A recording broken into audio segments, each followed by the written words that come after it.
നമസ്കാരം. ഇൻഫർമേഷൻ മീഡിയയുടെ പുതിയൊരു വീഡിയോസിലേക്ക് എല്ലാ കൂട്ടുകാർക്കും ഒരിക്കൽ കൂടി സ്വാഗതം. മാസം 1000 രൂപ ലഭിക്കുന്ന സ്ത്രീ സുരക്ഷാ പെൻഷൻ ലഭിക്കുന്ന ആൾക്ക് ശ്രദ്ധിക്കേണ്ട വളരെ സുപ്രധാനമായിട്ടുള്ള അറിയിപ്പായിട്ടാണ് ഇൻഫർമേഷൻ വീഡിയോസ് വന്നിട്ടുള്ളത്. ജനുവരി, ഫെബ്രുവരി, മാർച്ച് എന്നീ 3 മാസങ്ങളിലായി 3000 രൂപ ലഭിക്കാത്ത ആളുകൾ എന്തെല്ലാം കാര്യങ്ങളാണ് ഇനി ചെയ്യേണ്ടത്, കഴിഞ്ഞ മാസം 2 ഗഡു ഒരുമിച്ച് ലഭിച്ച ആളുകൾ ശ്രദ്ധിക്കേണ്ട കാര്യങ്ങൾ എന്നിവയെക്കുറിച്ചുമെല്ലാം വളരെ വിശദമായി നോക്കാം. അതിനു മുന്നോടിയായി ഇൻഫർമേഷൻ മീഡിയയുടെ വീഡിയോസ് നിങ്ങൾ ആദ്യമായിട്ടാണ് കാണുന്നതെങ്കിൽ ചാനൽ സബ്സ്ക്രൈബ് ചെയ്യാൻ മറക്കരുത്. നമ്മുടെ ഈ ചാനൽ ഒരു തരത്തിലുള്ള മതപരമായ കാര്യങ്ങൾ അല്ലെങ്കിൽ രാഷ്ട്രീയപരമായ കാര്യങ്ങളൊന്നും വരുന്നതല്ല. ഗവൺമെൻറ്റിൽ നിന്ന് ലഭിക്കുന്ന സേവനങ്ങൾ, ആനുകൂല്യങ്ങൾ, അറിയിപ്പുകൾ എന്നിവയെക്കുറിച്ച് മാത്രമായിരിക്കും വീഡിയോസുകൾ വരുന്നത്. ശ്രദ്ധിക്കുക, ഗവൺമെൻറ് സേവനങ്ങളും അറിയിപ്പുകളും എപ്പോൾ വേണമെങ്കിലും പുതിയ മാറ്റങ്ങൾ വരാം. നിങ്ങൾക്ക് ഏറ്റവും പുതിയ അറിയിപ്പുകൾ ലഭിക്കാൻ ഇപ്പോൾ തന്നെ ചാനൽ സബ്സ്ക്രൈബ് ചെയ്ത് തൊട്ടടുത്തുള്ള ബെല്ലൈക്കൺ കൂടി ക്ലിക്ക് ചെയ്യുക. നമ്മൾ സ്ത്രീ സുരക്ഷാ പെൻഷൻ സംബന്ധമായിട്ടുള്ള അറിയിപ്പുകൾ വീഡിയോ ആയി ചെയ്യുന്ന സമയത്ത് ഒരുപാട് ആളുകൾ കമൻറ്റ് ബോക്സിൽ പറയാറുണ്ട്, ഇതുവരെയും ഒരു പണവും ലഭിച്ചിട്ടില്ല അല്ലെങ്കിൽ പെൻഷൻ ലഭിച്ചിട്ടില്ല എന്നുള്ളത്. നിങ്ങൾക്ക് ഈ സ്ത്രീ സുരക്ഷാ പെൻഷൻ അപേക്ഷ സമർപ്പിച്ചിട്ട് എത്ര രൂപ ലഭിച്ചെന്ന് താഴെ കമൻറ്റ് രേഖപ്പെടുത്തും. മറ്റാളുകൾക്ക് അതൊരു ഉപകാരപ്രദമാവും. ഇപ്പോൾ 3 മാസത്തെ പെൻഷനാണ് നമുക്ക് ലഭിച്ചിട്ടുള്ളത്. ജനുവരി മാസം 1000 രൂപയും ഫെബ്രുവരി മാസം 1000 രൂപയും മാർച്ച് മാസത്തിലെ 1000 രൂപയും കൂടി 3000 രൂപയാണ് ഇപ്പോൾ നമുക്ക് ടോട്ടൽ ലഭിച്ചിട്ടുള്ളത്. ഇനി നമുക്ക് ലഭിക്കാനുള്ളത് ഏപ്രിൽ മാസത്തിലെ പെൻഷനാണ്. അത് നമുക്ക് ഈ മാസം 25-ാം തീയതി ആയിരിക്കും അതിൻ്റെ വിതരണം ഉണ്ടായിരിക്കുക.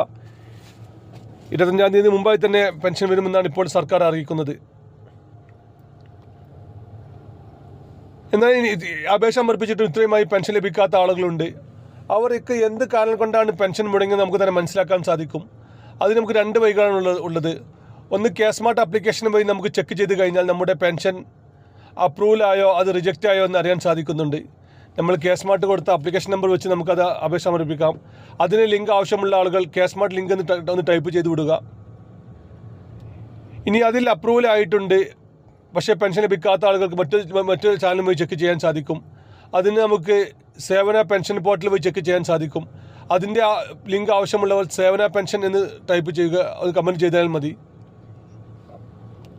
ഇങ്ങനെ സേവന പെൻഷൻ വഴിയോ അല്ലെങ്കിൽ മറ്റോ ചെക്ക് ചെയ്യുന്ന സമയത്ത് നമുക്ക് അതിലെ മൊത്തം ഡീറ്റെയിൽസുകൾ അറിയാൻ സാധിക്കും.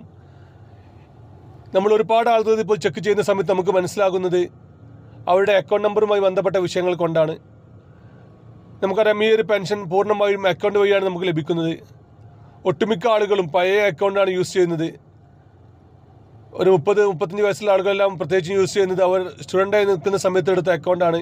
ഈ അക്കൗണ്ട് KYC പൂർത്തിയാക്കാത്തത് കൊണ്ട് തന്നെ അതിലേക്ക് ഒരു പണം വരികയില്ല, നമുക്ക് അക്കൗണ്ട് യൂസ് ചെയ്യാനും സാധിക്കുകയില്ല.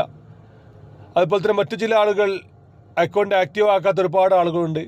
അതില്ലെങ്കിൽ അക്കൗണ്ട് ഫ്രീസിംഗ് മോഡിലായി അക്കൗണ്ട് ഉപയോഗിക്കുന്ന ഒരുപാട് ആളുകളുണ്ട്. ഇങ്ങനെയുള്ള ആളുകൾ പ്രത്യേകം ശ്രദ്ധിക്കുക. അവർ നിങ്ങൾ ഏത് അക്കൗണ്ടിലെ ബാങ്കിലാണോ നിങ്ങൾ കൊടുത്തത് ആ ബാങ്കുമായി ബന്ധപ്പെട്ട് നിങ്ങളുടെ Aadhaar card, 2 copy photo, pan card എന്നിവയുമായി നിങ്ങൾ നേരിട്ട് ചെന്ന് നിങ്ങൾ KYC പൂർത്തിയാക്കുക. KYC പൂർത്തിയാക്കുന്നതോട് കൂടി തന്നെ അടുത്ത മാസം മുതലുള്ള പണം നിങ്ങൾക്ക് അക്കൗണ്ടിൽ വരുന്നതാണ്. ഇനി അക്കൗണ്ട് നമ്പർ മാറിക്കൊടുത്ത ഒരുപാട് ആളുകളുണ്ട്. അതിൽ അക്കൗണ്ട് നമ്പറിലെ അക്കങ്ങൾ മാറിക്കൊടുത്ത ആളുകളുണ്ട്. അതുപോലെ തന്നെ അതിൻ്റെ IFSC കോഡ് മാറിക്കൊടുത്ത ആളുകളുണ്ട്. ഇങ്ങനെയുള്ള ആളുകൾക്ക് ഇപ്പോൾ അത് മാറ്റാനുള്ള സൗകര്യമുണ്ട്. അപേക്ഷ കൊടുത്തിട്ടും പണം അക്കൗണ്ട് ലഭിക്കാത്ത ആളുകളാണെങ്കിൽ നിങ്ങൾ ഏത് പഞ്ചായത്ത്, മുനിസിപ്പാലിറ്റി, കോർപ്പറേഷനിലേക്കാണ് നിങ്ങൾ അപേക്ഷ കൊടുത്തത് അവിടുത്തെ സെക്രട്ടറിയുമായി നേരിട്ട് ബന്ധപ്പെട്ട് കഴിഞ്ഞാൽ നിങ്ങൾക്ക് അപേക്ഷയിലെ തെറ്റുകൾ തിരുത്താൻ സാധിക്കുന്നുണ്ട്. ബാങ്ക് അക്കൗണ്ടിലുമായി ബന്ധപ്പെട്ട കാര്യങ്ങളാണ് തിരുത്തതെങ്കിൽ നിങ്ങൾ പുതിയ ബാങ്ക് അക്കൗണ്ട് ഡീറ്റെയിൽസുമായി അവിടെ ചെല്ലുക. അങ്ങനെ കാര്യങ്ങൾ ചെയ്ത് കഴിഞ്ഞാൽ നിങ്ങൾക്കും പിന്നീട് മാസം പെൻഷൻ വരുന്നതാണ്. അപേക്ഷ എല്ലാ ആളുകൾക്കും, ഇങ്ങനെ പ്രശ്നങ്ങളൊന്നും ഇല്ലാത്ത എല്ലാ ആളുകൾക്കും ഇപ്പോൾ പെൻഷൻ അപ്രൂവൽ ആയിട്ടുണ്ട്.